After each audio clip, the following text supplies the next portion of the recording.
दोस्तों, क्या आप जानते हैं कि भारत में संविधान को अपनाने की तिथि और संविधान को लागू करने की तिथि अलग अलग है। दोस्तों, 2 वर्ष 11 महीने और 18 दिन के अथक परिश्रम के बाद जो भारत की संविधान सभा है उसने 26 नवंबर 1949 को संविधान को लिख करके तैयार कर लिया था और इसी दिन इसको अपना भी लिया था।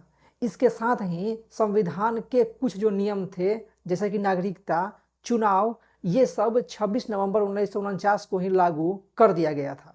लेकिन जो संविधान है भारत का, उसको पूर्ण रूप से 26 जनवरी 1950 को लागू किया गया और इसके पीछे कारण ये थी कि वर्ष 1929 में 31 दिसंबर की रात को पंडित जवाहरलाल नेहरू ने रावी नदी के तट पर तिरंगा झंडा फहराया था और एक तरह से कहें कि पूर्ण स्वराज की घोषणा की थी।